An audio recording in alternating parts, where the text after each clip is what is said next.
feature in particular changed me, like changed my DNA and the way that the way that I like assess risk in mountain biking. Like like, hey, all is a pass.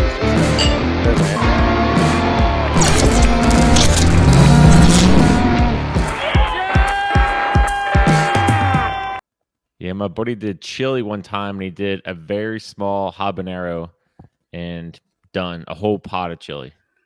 No. Yeah, I'm not really one of those pepperheads. I've seen some bad experiences though, like the one chip challenges, and I had a buddy that tried like an ultra hot sauce at Pepper Palace one time, and he was out for like 2 hours.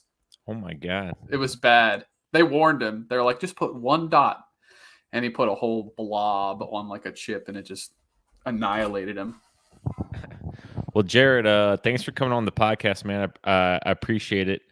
And looks like we kind of even set up to wear the same colored shirt, you know. Yeah, I like that.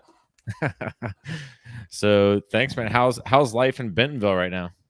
It's really hot, so we're trying to stay cool. I can't say that I've been riding a whole lot. I got out yesterday because we finally got like this semi cold front come through. It's like 80 degrees instead of 100. So I finally got back on the bike, and there's a new jump line to run off the castle, so that was fun to go play around on. Yeah. Yeah. Yeah, that was at first like a green trail, and looks like they've kind of ramped it up a little bit. The green trail still exists. So this new one, Wildfire, actually has a bridge that goes over the green trail. Okay. Yeah, so it's its own line. It only goes halfway down the hill, so it's real easy to session. So you don't have to do the entire climb to get back up, which is really nice. That is nice. That area right there, that whole little section is just like, it's hard to beat anywhere else that's so close to town. Yeah. I spent a lot of time there just because it's a good variety. You can kind of just stay there at the castle for at least a little bit and get your fix of a little bit of everything, jumps, rocks, whatever. Yeah. So how long have you been living in Bentonville? Let's see. It's been about 1.5 years now, if I'm doing my math correctly. So it hasn't been a long time, but it's been a real game changer in terms of like developing my personal skills on the bike. I tell everybody that a year in Bentonville is like 5 years anywhere else, because I'm from Louisiana originally, and my skill wasn't advancing very much back at home. Yeah. So we're I feel the same way. Like back home or Bentonville, I guess it's rocks. There's not really dirt, so you can ride a little more year round. Mm-hmm. But they definitely have everything to progress you great. Like if you're just starting out, you just kind of ease your way, and then you go like an hour out, and it's you go to Eureka, and it's pretty gnarly stuff. So it has everything for you. Yeah, Eureka. I hear great things about Nebo. We also have Howler now in Missouri. Yeah. So there's a few things that I still haven't had a chance to go out and visit that are supposedly like really, really high level stuff. Yeah. Yeah, I met you at somebody was having like a taco party. I don't know where, up in Bella Vista. So that's where I met. Yeah, Matt, that's his name. Mm-hmm. God, I couldn't think of it. Yep. And that's where I met you at. And at the time, you were doing like videography for Rich Drew. So how'd you get involved with all that? Yeah, so that's a pretty funny one. Back in 2018, I was here on a vacation, and I just, this was the spot to come. We would come here like twice a year. And along with visiting Bentonville and riding Bentonville, I was also really interested in Bentonville-related content. And of course, I stumbled into Rich Drew when searching Bentonville. And essentially, I was just a fanboy. So I saw his car or his van parked outside of press room. And I hit him up on his DMs at the time. I was like, hey, big fan of yours. I see your van's parked outside of press room. Come outside. I want to take a selfie with you. And he obliged. So it started off like that, literally me just being like a fanboy. And then we stayed in contact, and I kind of told him that I was doing the content thing too. And eventually he's like, well, to be honest, I'm not really the content guy. I just do it. So it'd be cool to have you along to kind of help me. So that's how it started. So once I moved, I reached out and told him, hey, look, I'm here now. Let's work together. Were you already a video guy? Like, did you already have that skill? Yeah, I had been working on my own channel prior. So I had been honing in my skills. I was not born a video guy, and it was YouTube that got me started with it, out of necessity. Like my first 2 YouTube videos were done on a cell phone. So I tell a lot of people that, like, if you're ever thinking about starting, just start, because like the cell Yeah. phones can do everything now. Like I was recording and editing from my phone for a while until I could start accumulating real gear. Yeah, what would I was gonna get into that, but let's go ahead. So like, yeah, like you said with the cell phone, what was like your first camera that you kind of like, all right, I'm upgrading? So it started off with my iPhone X, I think at the time, and that's where it all started. And then the first camera that I was able to afford wasn't much. It was just getting that first GoPro. I think that's everybody's like rite of Yeah, passage yeah. camera. So I got a GoPro, I think Hero 8 at the time, and that was the next step. And then my first like big boy camera, I guess you could say, would have been my Canon M50, which is a mirrorless camera, but it's not like anything remarkable. It's quite entry level. I think the body is probably like about $600, but once you get to that point, that's when you can really start to elevate the production. Just because even with the smaller cameras, mirrorless cameras, you can get that nice depth of field separation with the cinematic blur in the background. So yeah, that's how it went. Now I've got the fancier mirrorless cameras by Canon. I've stuck with Canon. Yeah, I got a Sony A6400. Like I said, I love it. I don't know much about it. I'm kind of like, I did some photography on Sunday at a mountain bike race, but I'm not like, there's part of me that's like, oh, I want to get a lens and get crazy, but Yeah. it works for what it is. Yeah, Sony makes a really good product, and there's a strong chance that if I hadn't started with Canon, I would probably run Sony. Sony is a little bit better for the video stuff. Mhm. A lot of my buddies who are further along in their YouTube ventures, like Kyle Warner, for example, Yeah. they all run Sony. They do a lot better as far as like the autofocus and just all the automatic functions that camera can do while videoing is remarkable. Yeah. Yeah, I bought it for the reason I found out that if you're doing like a podcast, a lot of cameras will go every 30 minutes and kind of like start over or something like that. And I think the Sony does continuous time or something like that. Yeah, there's that, and then certain cameras like my I had a Canon R6, for example, that cannot run continuously for that long. It'll overheat. Really? Yeah, if you're running like 4K and you try to film continuous for longer than 30 minutes, it'll overheat and shut off. Dang. So Sony's a little bit better about the heat management as well.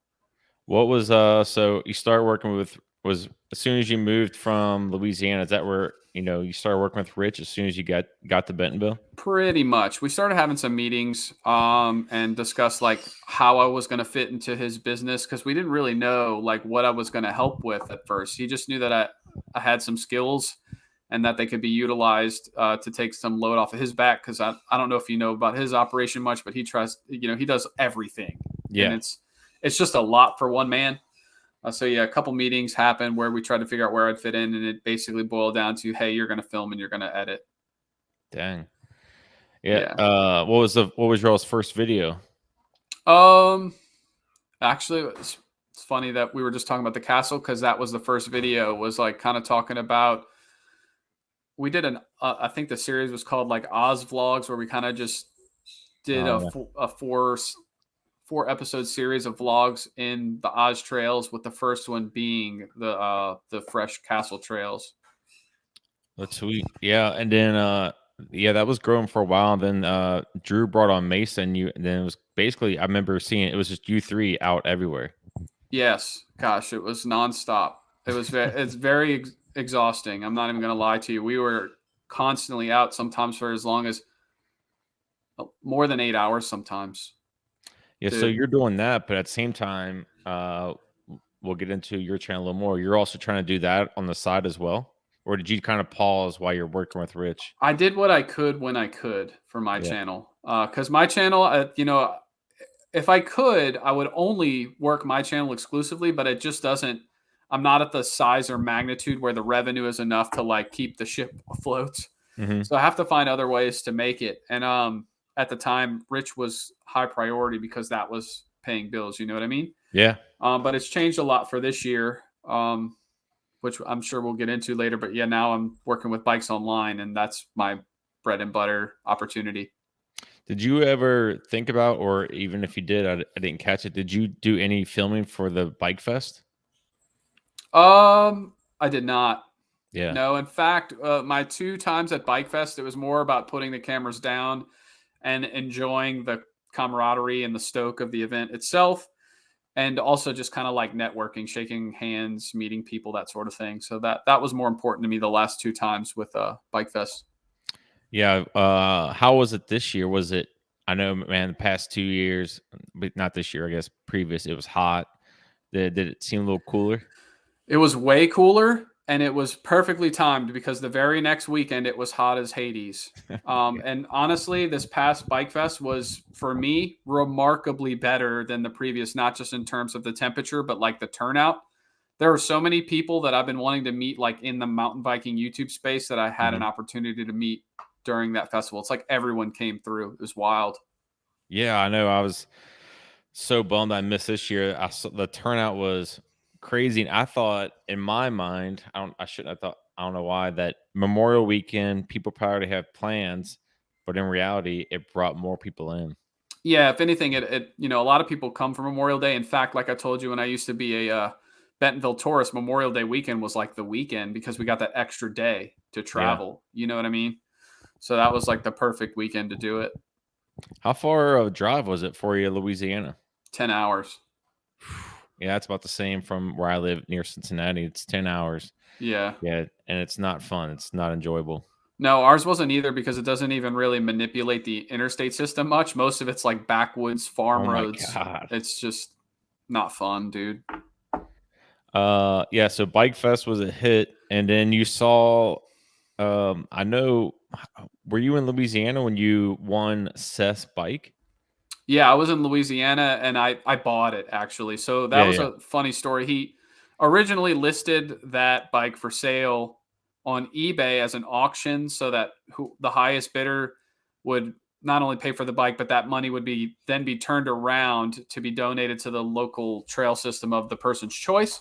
Mhm. And on the auction, it got bid up to like $70,000, Damn. but nobody ever paid for That's it. right, that's right, yeah. Yeah, no one ever paid for it. So he's like, well, clearly like that was just too much money and people were just being stupid, you know? Yeah. So he listed it for like a tenth of that, which was still high for a hardtail. And we went for it because we saw it as an opportunity to kind of like, To grow. yeah, essentially, kind of prove my dedication to this idea of like getting a channel off the ground and also donating that money to my local trail system that was still in the infancy stages. It's actually pretty good back home now, but yeah, it was like just starting out at the time. Yeah, so if anybody's, not sure, it was Seth Bike Hacks was, trying to sell a bike online, donate all that money, and, yeah, I think people are just kinda like, "I'm just gonna keep pushing it and pushing it," and then no one ever paid, so then, yeah, he redid it, but that's pretty sweet. Did he reach out to you personally? Yeah, we corresponded through email throughout the project because he made a video with me in it and I also made a video with him in it, so that was really cool to kind of have that time. But after that project was done, I never really heard from him again until Bike Fest. So it was a Yeah. long wait, but I finally like got to meet him and stuff. So it was really cool. Yeah, that's all I was gonna say is, like, when you got to Bike Fest and you met him, did he know you were, or did he, well, Yes. he obviously, yeah, knew the whole Yeah, he situation. of course he remembered the whole ordeal, but not only that, he had expressed that he'd been paying attention as much as he could. Yeah, That dude's a money mogul. yeah. He had been paying attention to my channel, noticed that some of my shorts were performing really well, and was just stoked that I was still doing it and still consistent. So it was a short interaction, but it was really like rewarding because, like I said, it was just neat that this many years, but I guess 3 years later, he's still kind of keeping an eye. That's pretty sweet. Yeah, he's a cool dude. So what'd you end up doing with the bike? Uh, a lot of people don't know the fate of that bike. So I tried a few times to like make a few extra topics about it. The last thing I did to it while owning it was I converted it to almost like a big boys DJ. I made it single speed, one brake on it, basically just like a DJ would be. But I didn't really like the way it rode. Mhm. ultimately, it is a trail bike. It's a small trail bike. It's not a dirt jumper. So I was like, man, somebody else could really enjoy this. This thing's just collecting dust, and I feel like a bike this special needs to be ridden. You know what I mean? Not just Yeah. like locked up in a cage. Right. So I listed it on eBay. And I disclosed all the details. I told them exactly the history of the bike and the specs as they were at the time. And somebody bought it. And yeah, as far as I know, it's being ridden out at like Ray's Indoor Park. Oh, sweet. Yeah, the guy that bought it just wanted it as like a Ray's Indoor Park bike. Yeah. Well, it's good it's still being ridden and it's like not collecting dust. I mean, I guess you could have always, hung it up or, put it up on a wall or something. I But could, but I'm one of those people where like I am much more. The memories are way more important to me than the stuff. At the end of yeah. the day, it's just stuff. Anything that we have, anything that we own, whether it's bikes or clothing, whatever, it's all just being borrowed. Eventually, it ends up in landfill. You know what I mean? Yeah, So, that's like, true. why am I just going to hold on to this perfectly good chromoly steel frame that somebody could be enjoying, uh, and just have it sitting around? You know what I mean? Yeah, So, so I had Bernard Curse on my bike at Bike Fest last year, and my buddy's like, "You should sell that." And part of me's like, "Yes, pass it forward," and part of me is like, "No, I want to hang just the frame because no, he's Pivot, he's part of Pivot, and I still yeah. haven't decided yet. I mean, I No, still I ride it I right get now. that too. Yeah, with a signature on it, that's a little different because that's kind of like an Yeah, interaction that you're immortalizing. So yeah, I get that too. That's pretty cool. He's a nice guy. I met him as well. Not He wasn't at this previous bike fest, I don't think, but he was at the no, one before. right.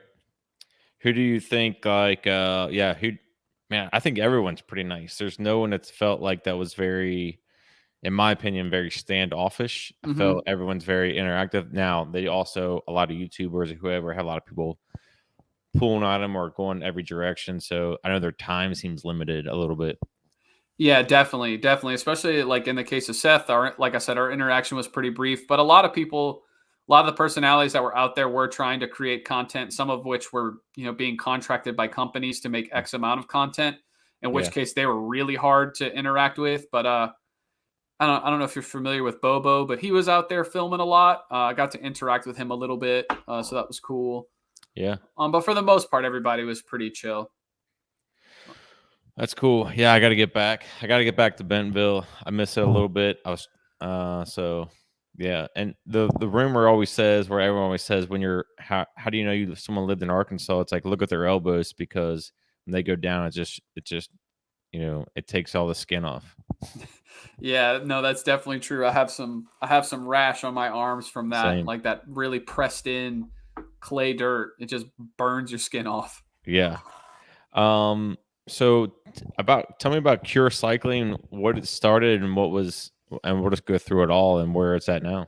Okay, yeah, it's interesting. Like I said earlier when we were talking cameras, the beginnings were very humble. So back in, let's say, 2016, 2017, I was working corporate jobs. Hated it. Hated it so much. It was killing me slowly.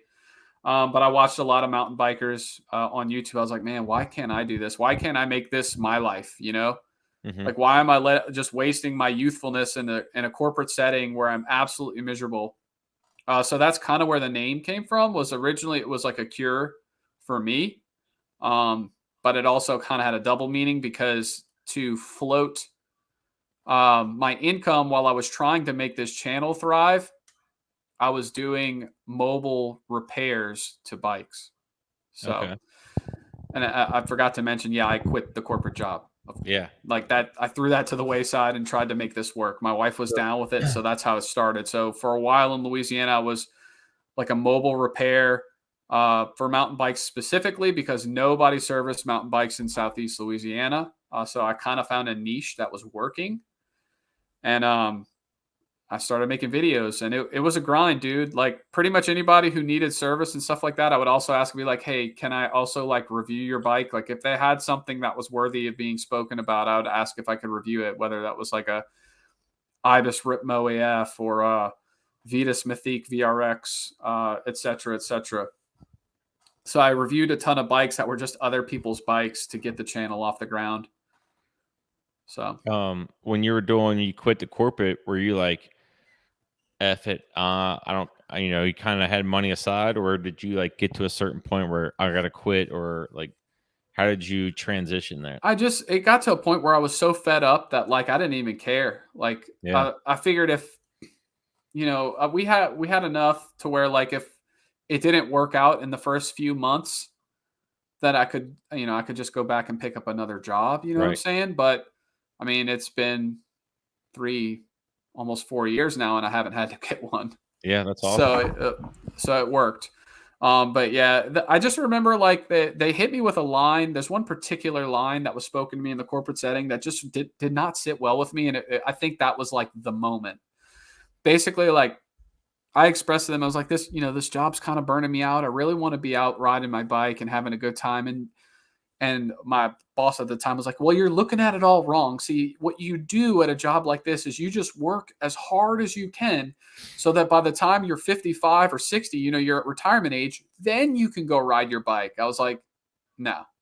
Like Yeah. that doesn't sound like a life to me. Who's to say I'm even going to live to 55 or 60 years old? Yep. And why would I spend my able-bodied healthy years like not being able to do the things I love? Like, Right. am I really going to finally hop on my bike once my knees are starting to creak and my back hurts? No. You know what I Right. mean? So they just had it all wrong. And I wasn't willing to sell my soul for the corporate grind. That's good, man. I like it. I like the desire.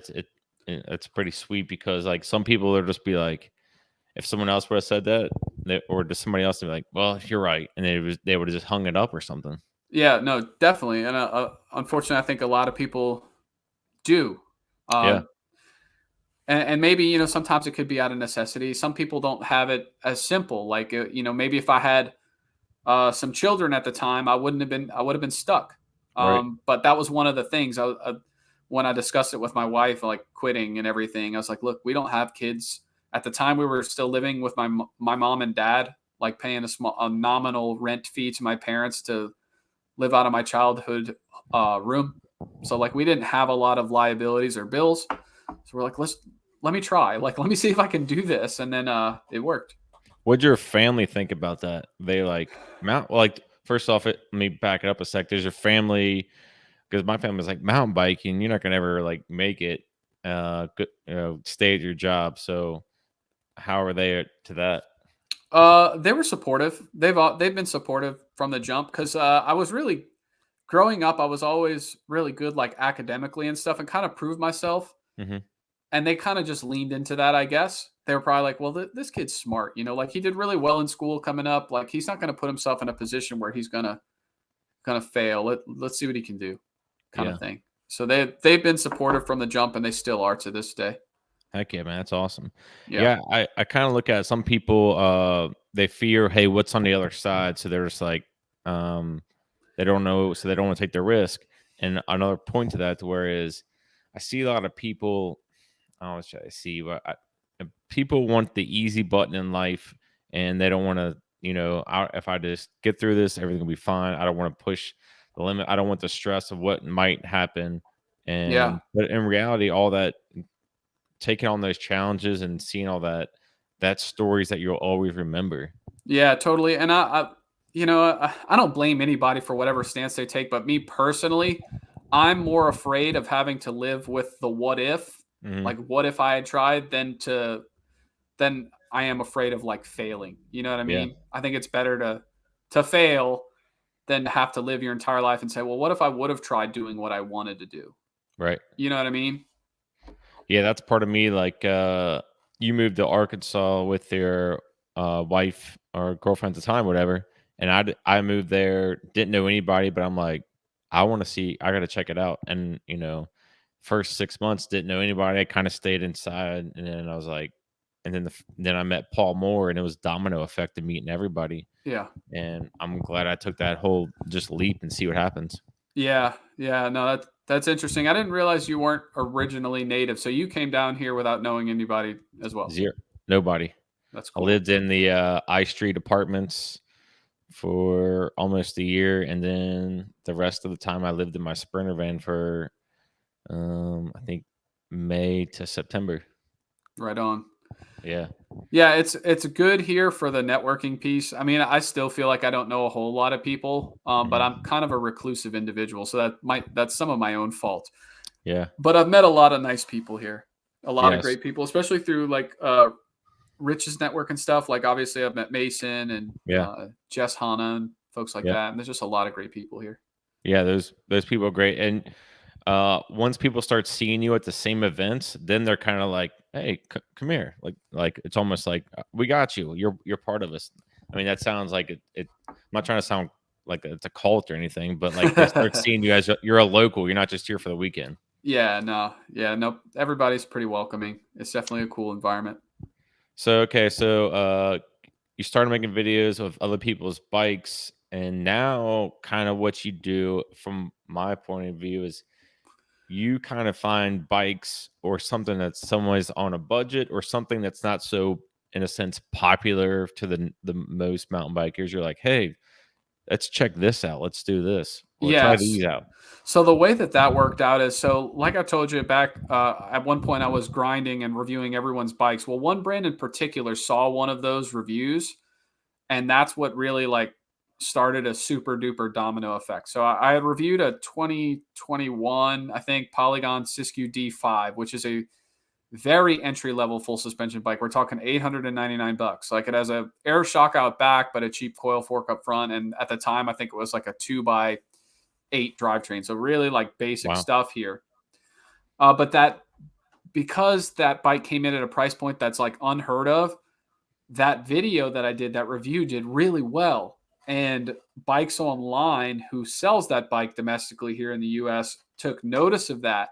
And they're like, hey, I think this was in 21. They reached out. They're like, hey, we saw what you did with the D5. We want you to do it again. We're sending you a T7 for free, which was like a $2,000 trail bike. Much better bike, full air suspension, 1x12 drivetrain, dropper post, like pretty solid little setup. They're like, we want to see you do it again. We're sending you this bike for free. Enjoy it. It's yours. Make some content. So I did that and it performed really well again. And this was Yeah. right when like things started to break loose, like after the pandemic, like stock was starting to recover. So they had given me an affiliate link where I would earn commission based on, the bikes that I could sell through the video. And in like, I don't know, 4 months or so, I sold them like $300,000 worth of those bikes. Holy cow. Yeah. So they were like, okay, this dude's legit. Like we need to keep him around. So the reason why you see me talking about Polygon and Marin bikes so much is now I'm actually subcontracted by them as their content creator for the United States. So they send me bikes regularly. Like I have, I think, 8 of their bikes right now. Damn. Yeah. So the reason why you see me talking a lot about budget bikes and stuff like that is because that's predominantly the market that Bikes Online caters to. And that's what they're sending me. That's pretty sweet. Yeah. So where where do you think, like, how far off of like a big name brand are these bikes, even their top tier? They're not that far off. I've bounced around a lot between brands. Like for a second, like when I moved out here, I had kind of veered away from Bikes Online just because I hadn't heard anything from them. This is while I was working for Rich. So I sold my T7, which I said was a $2,000-ish full suspension bike. And I was like, you know what? I'm out here. I'm in the mountain biking capital of the world. I'm going to splurge. I'm going to get myself a couple really nice bikes. So I got YT Izzo, which is a 130 travel carbon trail bike.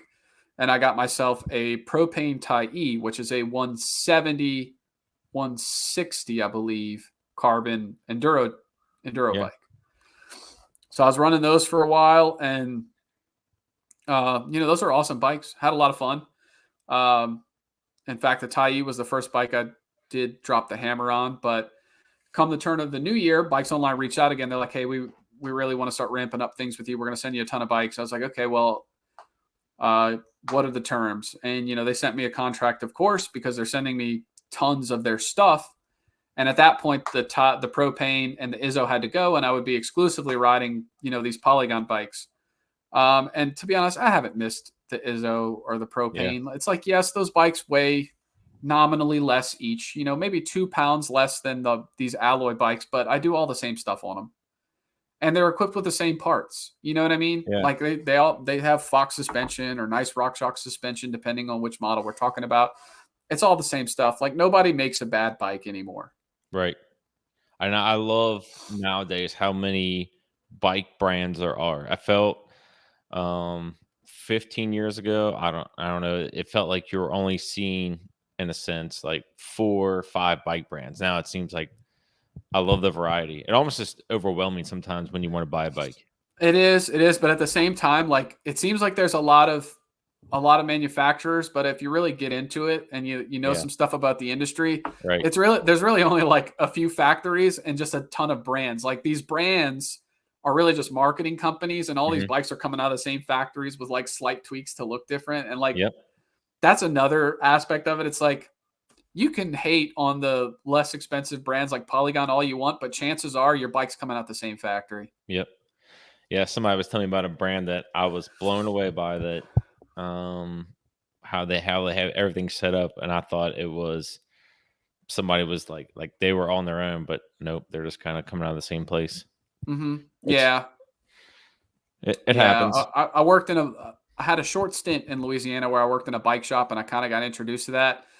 And at the time, like the brand that was like the dominant one at this shop, that brand apparently makes like 70% of the bikes for the entire planet.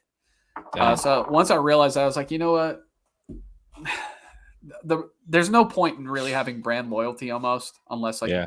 you've signed a contract with somebody, because Yeah. like they're all so similar. That the market dictates what kind of geometry people want, and the brands adhere to it. Like there really is not much difference. Yeah. So do you get, I'm not looking at like numbers. I'm trying to get there, but so you get through your contract based off sales they get, or how does that work with them? No, I get paid for the content I make for them now, Okay. and it gets uploaded to their channel directly. So like Okay. the content I'm making for them now is no longer on my channel to reference their operation. It's just straight up on their channel. Okay. So I'm producing for them right now, I think 3 full-length videos a month and 5 shorts. Okay. And within the terms of that contract, obviously I'm being paid X per month, or well, not really per month, but like per video and per short, and they Yeah. pay out monthly. And then I get bikes. That's sweet. Yeah, it's I need to figure out shorts. I can't. One time I'll get a hit, and the next thing I get nothing. So it's kind of a lottery. I I know mean, it seems that way. there are things that you can do right and wrong, Yeah. but there's a lot of luck to it too. There Yeah. really is. Like I can do 2 identical shorts and one can just explode while the other one's relatively stagnant. Yeah. Where do you find on content? Because I know you're on shorts, you're on TikTok, Reel, you do it all. Yeah. Where do you find your most interaction? I think TikTok is the most promising platform. I think that and a lot of folks that are not quick to adopt new things don't like hearing that, but Hmm. I mean, the Yeah. proof is in the pudding. TikTok's Right. booming. And a lot of people have been hoping for its demise and that it would slow down, but it hasn't. Like Yeah. it's still an extremely active platform. Yeah. And I think like your videos, you're not just like talking, like you're showing stuff, or you Mhm. do a real good job of like bringing the audience in. I try, like that's something that you learn over time. Like if you go back and watch my first YouTube video, you're going to say, "Oh wow, he's come a long way." Yeah. It's like anything else, like riding jump lines or whatever. With repetition, you get better and you figure out what works and what doesn't. And I mean, I still got a long way to go. Like if Yeah. I really had this figured out, my channel would have 100K subscribers or something like that. But Yeah, I know a guy that had a video and he just titled it right, or his thumbnail was just right, and he got 2 million views. Well, his next video he did was like 2,000, really low, and he yeah, couldn't understand. And it never went there, but he couldn't figure it out. yeah, you can never with content, you can never bank on something happening like a pop of action to be like your new normal. Yeah. Because I remember having that same problem. Like after I got Seth's bike and he shouted me out on his channel, and like one day I got 5,000 subscribers on YouTube. I was like, Mm. oh man, I made it. Like I'm going to be at 100K in no time. And no, it doesn't work like that. Yeah. Unfortunately, there, like you were talking about earlier with the easy button, there is no easy button. Right. It's a grind. Yeah. What would you say to somebody who wants to make just some bike videos, just let's just say YouTube only, Yeah. upload once a week or shorts, or how to do it? So I am, I think it's important to stay consistent, but I think that schedules ultimately can ruin you. I know Mhm. too many people who tried to like make sure they uploaded weekly and just got burnt out. Yeah. It really just depends. Like some people only feel inspired once a month. Some people are so inspired that they can put out a video every 2 days. It really depends on you. And sometimes it ebbs and flows. Like there have been times in my YouTube career where I was comfortable doing it once a week, but now there's no way I can do that for my personal channel. So it just do what you can when you can at the best level you can and stay consistent. Don't ever Yeah. hang it up because you just never know where it's going to go or what's going to hit. Right. I want to talk about some POV riding Mhm. and or in a sense of POV mountain bike videos. Do you think they've become overly saturated a little bit? And Yes. in a sense, like BKXC and Sampler, like I don't know their views. Obviously, I kind of don't. I've kind of, in my sense, I've kind of drifted away from it. Do you think Mhm. they've kind of like it's kind of plateaued? It's peaked. Yes. No, Yeah. 100%. And like any content creator in the space would agree with me when I say that um, any new creator that's leaning into POV heavy will not be successful. Right. Like you have to do more than that to make a name for yourself now. So people like BKXC were fortunate because they were early adopters. He's been on Yeah. the platform since what, 2014 or something? I Right. don't know. He's been on it for a long time. And because he's an early adopter, because he's reached that point of critical mass, he can continue to put out just straight POV videos and do well with it. But if I was to start a new channel today and do exactly what BKXC is doing, it would go nowhere. Right. What do you think it why do you think it plateaued? Just everyone tried to do the same thing? Ease of entry. Yeah. With anything, like it becomes less special when everybody has it. You know what I mean? Right. So like everybody's got a GoPro. Right. But at one time, not only was a GoPro expensive, but you had to buy an expensive gimbal Right. to attach to the GoPro. And then like, the rig that you were wearing, not only was it like $1,000, but it was incredibly geeky looking. Like nobody wanted to Yeah. be seen on the trail with that. Like it took a special person to be like, yeah, I'm going to wear this monstrosity and go edit some videos for YouTube. When at the time, nobody even thought you could make a career out of YouTube. You know what I mean? It was a Right. gamble. And, for people like BKXC who either saw the value in it or just, they might have been lucky. I don't know. Those people, they're doing well. Yeah. Yeah, I was talking that not too long ago. Like, yeah, you could probably just do some if you just want to do like something for your Instagram page, sure. But to make a full length 15-minute video, it's just not gonna happen. No, yeah. If you're going to try to make a name for yourself with POV, not only does it need to, you need to stick with the short format, but you need to ride at a pretty decent level. Yeah. So like I wouldn't say I did a fantastic job, but I featured that wildfire trail that they just opened on Hmm. my Instagram, just a POV of that. And it did decent because it was a new trail. Yeah. So if you're a sniper and you can get out there and hit all the trails before everybody else, you could probably create a buzz riding at a decent level. But if you want to make a name for yourself, like riding the same stuff as everybody else, you need to be a hound. You got to be like a Remy Matillier or whatever. Yeah, I did a pretty it's very basic video of the where all the castle before was the castle. Yeah. And it did decent. Now I mean it's completely changed now, but I was just like, yeah, Yeah. new trails in Bentonville, and it kind of like got a few clicks, but Yeah. just That's like, the key. Like if you have to present, with any video you make, it has to present value to the scene in some way.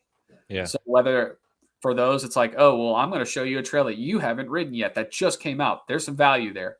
right. Or if you ride like Remy, it's like, oh, well, he rides insane and this is just pure entertainment because I'll never ride at this level. I'm going to watch that. So Yeah. there just has to be something of value. Because at one time, again, when nobody was doing it, any trail footage was valuable because nobody was doing it. Yeah, and it's still funny. Me and my buddies still talk about this. We were going to snowshoe to ride. We watched some GoPro because we've never been there yet, Yeah. and we're like, God, this guy crashed here. It looks so flat. Hence, we didn't know about the GoPro effect. Yeah.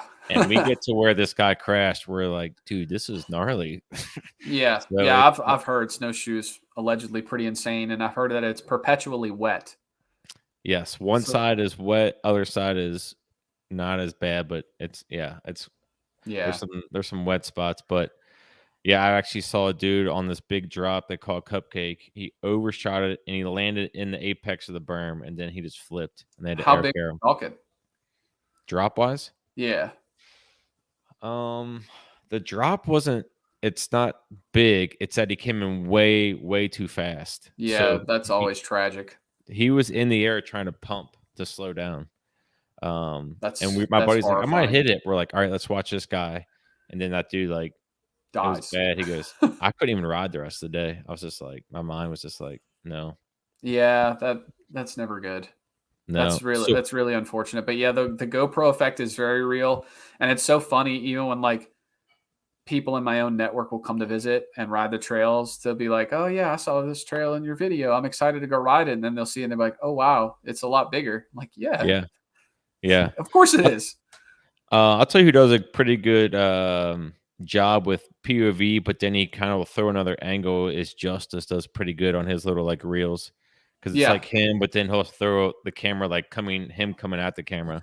yeah. I don't know who's out there filming with him, but he's got some people in his network for sure that get some good shots of him. Well, I don't know if you saw it, but he did that. He did a video for Whistler, no, not Whistler, Howler, Yeah. about their new trail called the Wizard. Did you see I that haven't one? seen it yet. It's a really good little video. You gotta I'll check have that to one check out. it out. Yeah, the work done on that one was pretty mint. What settings, regardless if you just want to do it for yourself, do you like your GoPro at? I do 1080p and Okay. I do 30 frames per second. A lot of people are shocked when I tell them I don't run 4K, but I don't see the advantage. Right. Because you can just upscale it. And I find that sometimes when you run 4K, it can either overwhelm the memory card or overwhelm YouTube, and then it gets all pixelated and weird once you finally get it to YouTube. And my footage doesn't get like that. It always stays buttery because I don't try to throw too many pixels in the mix. Yeah. So yeah, I run 1080p, 30 frames per second. And for the most part, I copy BKXC settings. The only thing I don't copy is the pixels. Yeah, I was running 24. I've never done 30. Actually, I need to upgrade. I realize I have a 7 and my buddy runs an 11 and the quality is just like so much better. I was like, I guess I need to upgrade. Yeah, the 8 is like the baseline, I would say, where things started to get pretty good. Yeah. But if you can swing 9, 10, or 11, you're in. Like, that's good stuff. Yeah. I think the 9 is pretty fantastic. And honestly, it might have been more reliable than my 10. That's why I didn't buy the 11, because my 10 was so unreliable. I was like, I'm going to wait because, they normally need a few updates before these cameras run right anyway. Right. All right. So I should go with a 9 or an 11. If I have it, should I go with an 11? No, I wouldn't, just because, like I said, normally when whatever's the newest model is so new that they haven't conquered all of its quirks. Yeah. So I would say a 9 or a 10, depending on the deal. Yeah. But the reason why I run 30 frames per second, and this is like the nitty gritty stuff, is because I make my videos 30 frames per second.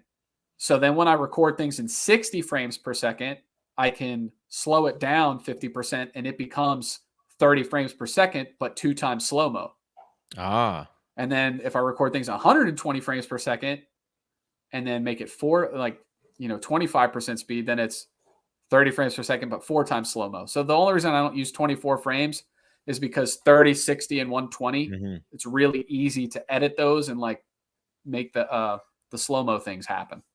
Ah, that's a good point. Yeah. I'm learning here. Yeah.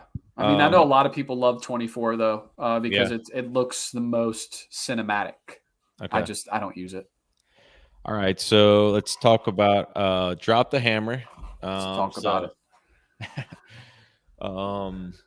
I've done it, and I would describe it in a couple words as I know I don't want to say it's not overrated, but it's Overhyped. overhyped. Yeah, overhyped. Yeah, that's fair. That's fair. It's actually pretty easy. Yeah. But I'm not gonna lie, like I was deathly afraid of the feature before Hmm. doing it. Like Yeah. very bad, irrationally afraid. Really. And yeah, it was ridiculous. Like that feature in particular changed me. Like changed my DNA and the way that I the way that I like assess risk in mountain biking. Like I've become so much more chill about features now, like hitting jumps much bigger than I was hitting, a year ago or before drop the hammer. Like I was very timid prior. That drop changed me. Did you get towed in, or are you just like I'm going? I got towed in. So Okay. if you go to Rich's channel, there was a drop series that I was the guinea pig of, where I basically worked up to drop the hammer, starting at the rail yard, and going from like their smallest drop to darn near their biggest, and then the end would be dropping the hammer. And then when I finally did drop the hammer, I did it with Jess. Jess towed me in, and that's how we Okay. became friends. Oh, sweet. Yeah, Yeah. Yeah, and then you hit it's buttery too. That landing's buttered, and it's yeah, like, oh wow. yeah. But the first time was like full blown adrenaline dump. Like I kind of blacked out, and then I was just like hooping and hollering when I landed it. It was really, really awesome, and I love seeing that when new people hit it, and I get to kind of relive that moment. But now it's like completely different. So like the first time I ever did it, I was padded up, full face helmet, like ready for war. You know what I mean? And now I can go out there with like a mid travel trail bike with no pads on and a half shell and just be like, send it. Like it's Yeah, easy someone took a peasy. picture of me from the side with a half shell and no pads, and I got towed in, and I sent to my buddies. Who are like, What? What?" I was like, I just kind of went for it, I guess." But It's that mellow though. Like yeah, if you have enough data to know that you're not going to go down, it's fine. yeah, Like I've probably done that drop 300 times now, so it's not a big deal. yeah. I remember you telling me when I was in Bentonville, you were like, "I got to continue to hit it for a while because you were afraid if you didn't, you were Yeah. going to get back, you're going to revert back." Yeah, and I think that's true to some extent. Like, I think that when you do bag something new that previously scared the heck out of you, you got to strike the iron while it's blazing hot for at Yeah, least a little while until you finally, like I said, collected enough data to know it's like, okay, it's yeah. fine. So is there a neck? So back out when I hit it, and then I did the same thing. I just, like, got to the bottom, got to that next top, and then I was like, "Yeah," and they're like, "You gotta finish out the trail." I'm like, "Oh, yeah." So Yeah, I did probably for the again. first 30 reps, I would peel off left and I wouldn't even hit the first step up because, like I said, I was very what's the word for it? Averse to risk. Like Yeah, I didn't want to do it. Like anything risky, I did not want to mess with it. But eventually I was like, I'm gonna try the step up, and I was like, wow, that was really easy. Like I don't know why I was putting that off.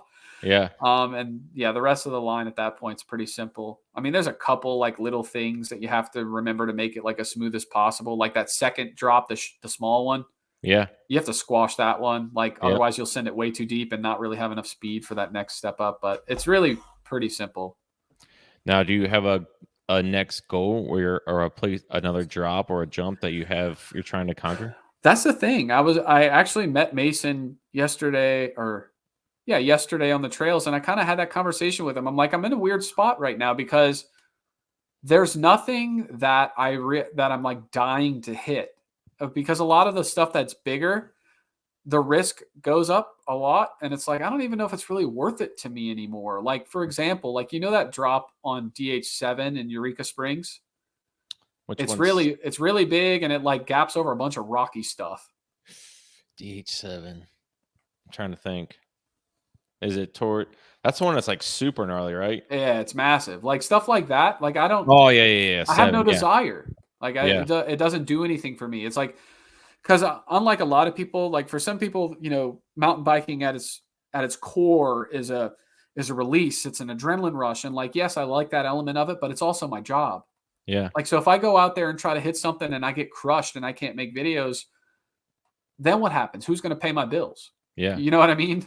So it just there's a fine line for me. Like I'm not saying I'm not going to go for bigger stuff. There's a chance that when I come to some stuff, I'm going to hit it or I might push myself to try it, but I just don't know how far. You know what I mean? Have you done the one, I want to say it's DH2, where it's a gap, where it's, yeah, but it's like kind of it. I'm pretty sure it's two. You can go around, but it's like rocks, and then you kind of drop over it. It's a step up. Nah, it's more of a step down a little bit, but it's like, I think I know the one you're talking about. I'm trying to think how to explain it. And then you go in, and then right after that's like you're straight away to a nice. I think it's a tabletop, but it's big. Yeah, I think I know what you're talking about. I haven't been to Eureka Springs in forever, so like I Mm, know the features, but the last time I was out there, I just moved here and I was yeah. filming Rich. Like Okay. I never go out there, Yeah. so I couldn't tell you if I would hit it with any certainty right now. So it's a drop, but it's like weird because it's all rocks as you're coming in. So you feel like it's gonna throw you off, like you're not gonna have enough speed, but then it's not bad. But I'd have to see it. that was one that got me for a while. Yeah, I'd have to see it. There's a chance. Like, um, if there were things like in my wheelhouse where it's like, oh, I need to go bag it because of like I'm right there. Like mentally, Mhm. I'm right there. Would be like the boneyard stuff, maybe. Yeah. I've never done the boneyard drop. I've never done the boneyard step up, and both of those look pretty laid back. Yeah. Yeah. Boneyard. I've done the step up, never did the drop. Yeah, I mean, Um, there are some things about it that are a little tricky. Like I've seen a lot of people get their back wheel thrown high coming off the boneyard drop, and I think that right. happens if you come in too far to the left. Right. Um, but it doesn't. It's not that big. Like I think I could easily bag it. I just haven't gotten out there to do it. Yeah. And at the same time, like I don't want to get messed up doing it because I don't. The reward doesn't seem like that monumental to me. Like it's not Yeah. like I'm gonna walk out of that and feel like a changed man. Yeah. And I think drop the hammer is very. It's like it's something for everybody. Like Yeah. someone, if you say, "Hey, I hit this drop on over in Eureka," be like, "Oh, that's cool, sweet." Yeah, yeah. Drop the hammer. Yeah, it that was monumental to me. Like Yeah. that was a big deal. So whatever risk there was, or whatever risk I thought there was, didn't really matter. Like I knew I wanted to do that eventually, so it was really important. Have you done the one over in Bella Vista? Gosh, what's that trail? Mad Hatter. Yeah, yeah, I haven't. yeah. I just don't go out there. Yeah. I'd hit it. Like that one's not. That's I towed significantly some guy smaller. in.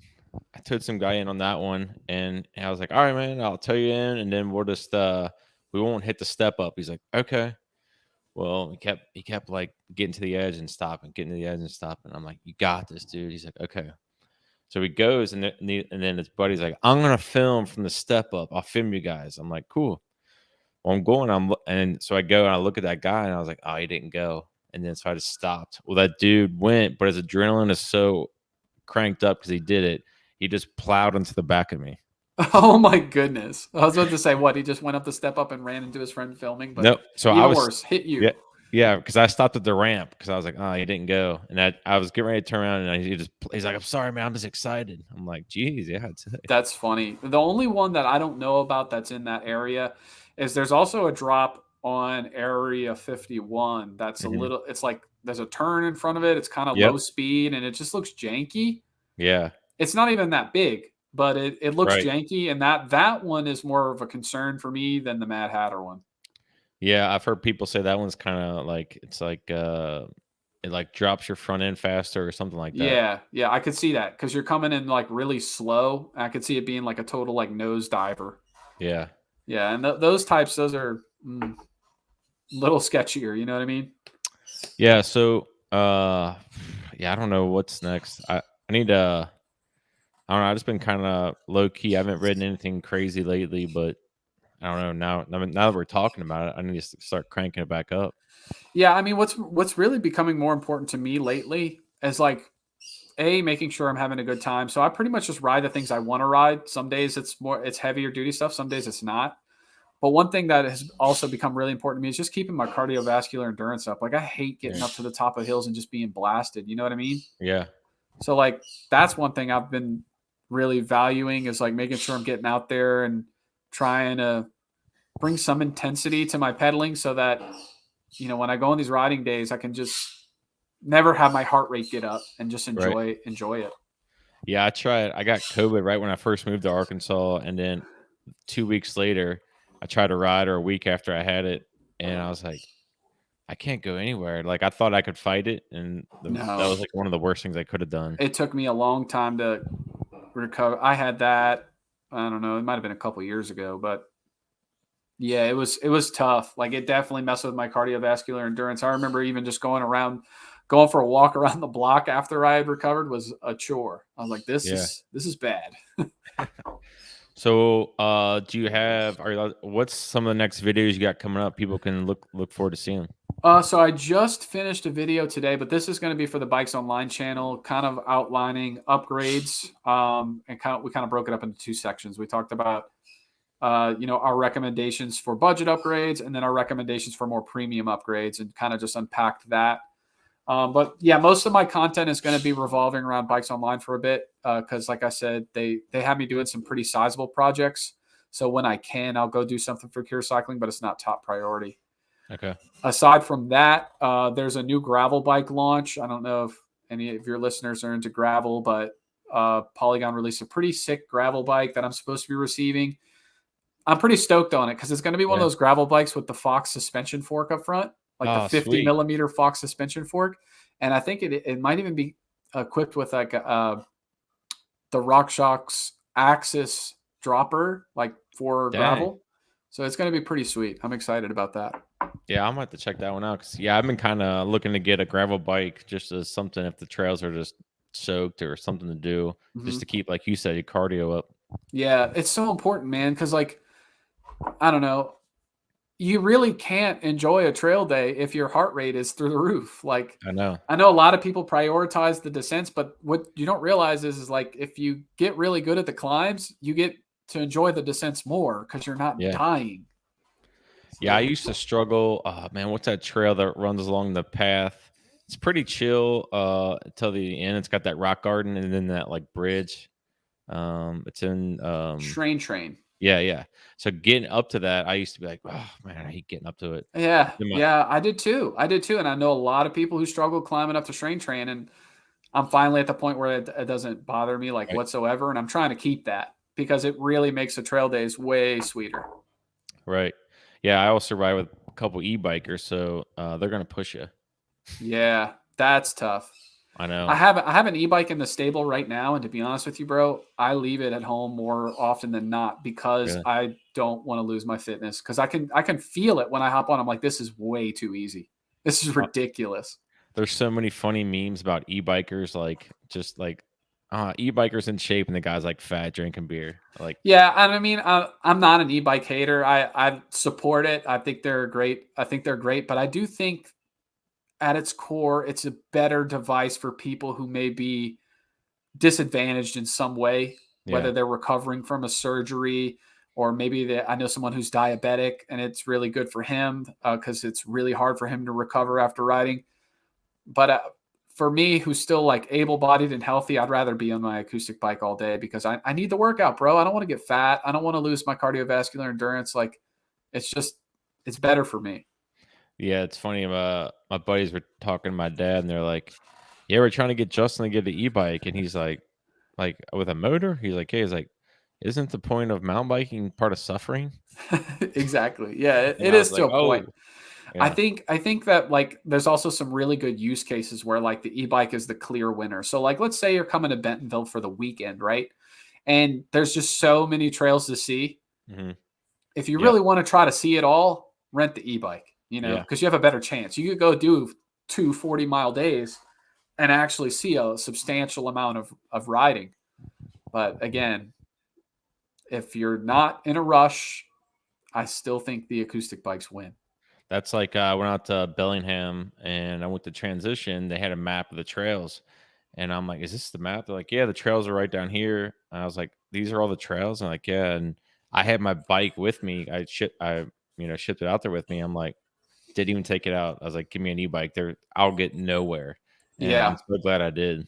Yeah, I could see myself wanting it for that too. Like anything massive with a ton of elevation that I'm not used to, Yeah, give me the e-bike.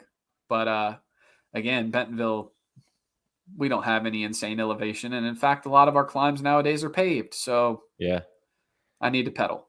I saw another meme. It said, when people from Bentonville go to another trail that's over 50 feet of elevation or something. They're like crying. Yeah, of course. Well, That's like hey, the key troll for the yeah. Bentonvillians. Well, hey, man, I look forward to seeing the videos. What's the best way people to see you on social? Yeah, so if you're on YouTube, you can look up either Cure Cycling or Bikes Online because I'm on both channels. And then Instagram, it's just my name, Jared R. Morgan. And then TikTok, I think, is also Cure Cycling. So that's how you can find me. Yeah, yeah, your TikToks, man, like you get a bunch of people I was watching them, like people respond and you're right. Oh yeah, let me show you that next. And I'm like, dude, people are really engaging on there. Yeah, it's a great platform, especially for smaller content creators. If you're trying to like make a name for yourself in this day and age, TikTok is probably your best chance. Yeah. Well, thanks, Jared, and I'll keep in touch for sure when I come out there. Yeah, man. Thanks for having me. I had fun. All right, I'll see you. All right, brother. Bye bye.